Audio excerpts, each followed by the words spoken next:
Il est indéniable que choisir un mauvais programme d'études au Canada peut malheureusement entraîner des conséquences terribles sur le reste de votre parcours.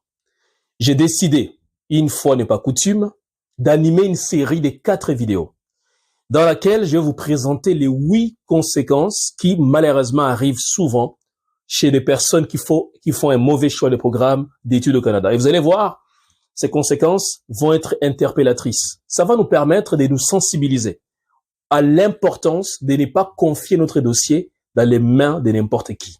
Si vous me découvrez pour la première fois, mon nom est Emmanuel Kambi, je suis conseiller d'orientation scolaire et professionnelle et membre de l'Ordre des conseillers et conseillères d'orientation du Québec. Depuis plusieurs années, j'ai eu le plaisir d'accompagner des gens comme vous, non seulement à mieux se connaître, mais surtout à choisir un bon programme d'études qui cadre avec vos intérêts, avec vos valeurs, vos aptitudes, vos compétences, vos objectifs professionnels, les réalités du marché du travail au Canada, votre budget, bref.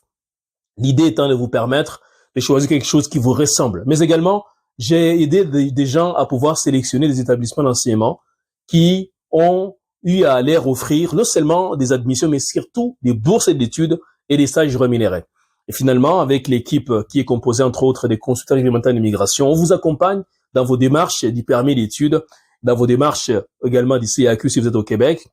Et finalement, on va vous préparer à arriver à l'aéroport, on va vous trouver l'appartement à l'avance, on va vous accueillir, vous installer, vous accompagner jusqu'à ce que vous réussissiez votre première session d'études. Et à la fin de celle-ci, eh bien, on va vous accompagner également à trouver un premier emploi dans votre domaine. C'est notre objectif. On l'a déjà fait avec plusieurs personnes. Alors, si vous vous sentez en fait interpellé par l'un ou l'autre des aspects dont je viens de parler, eh bien, je vous invite à rester jusqu'à la fin parce que j'ai une bonne nouvelle à vous annoncer.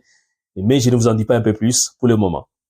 Dans cette première vidéo, donc, de la série des 4 vidéos, je vais m'attarder cette fois-ci aux 2 premières conséquences qui arrivent lorsqu'on fait un mauvais choix de programme. La première conséquence, c'est les échecs scolaires. Malheureusement, nombre de personnes avec qui j'ai échangé m'ont fait part du fait qu'ils ont échoué lamentablement à des cours. Pas parce que t'es pas intelligent, non, parce qu'ils ont fait un mauvais choix de programme d'études. Lorsqu'on fait un mauvais choix de programme d'études, c'est normal de s'attendre à échouer. Pourquoi?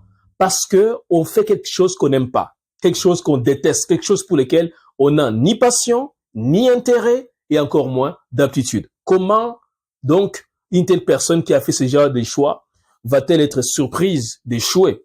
C'est dommage parce que quand on échoue, évidemment, ça peut entraîner d'autres conséquences dont on parlera dans les prochaines vidéos. Mais c'est surtout des conséquences d'ordre familial et d'ordre psychologique. Beaucoup d'étudiants n'osent même pas dire à leurs parents qu'ils ont échoué 3, 4 cours sur 5. Et ça, c'est terrible parce que les parents, évidemment, vont se fâcher, vont pouvoir être très, très irrités contre leur enfant, d'autant plus qu'ils payent très cher. Ils payent des grosses sommes d'argent pour que leur enfant puisse étudier au Canada. Et donc, échouer, eh bien, ça peut effectivement, malheureusement, causer tout un émoi au niveau de la famille.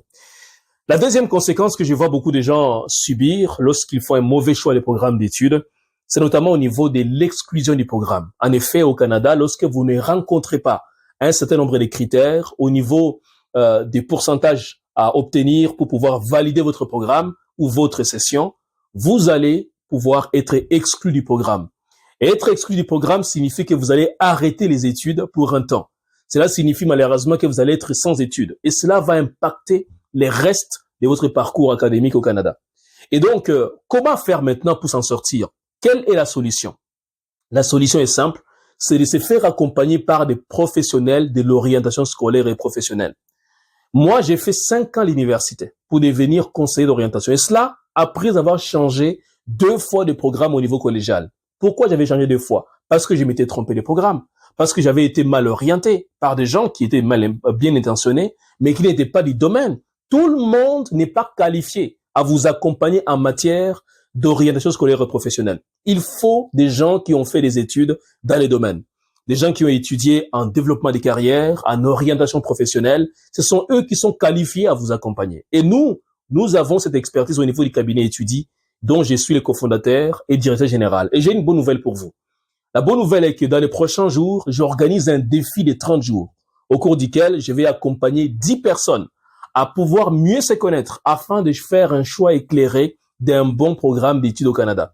Ensuite, je vais vous les orienter à sélectionner un bon établissement d'enseignement. On va chercher ensemble des bourses d'études, des programmes avec des stages rémunérés. Et à la fin des 30 jours, vous allez pouvoir déposer votre demande d'admission et effectivement aussi, eh bien, courir la chance d'avoir non seulement une admission, mais aussi des bourses d'études ainsi que des stages rémunérés. Alors, si vous êtes intéressé par ça, dans la barre de description, il y a un lien sur lequel cliquer afin de pouvoir prendre un rendez-vous de 15 minutes avec un membre de mon équipe.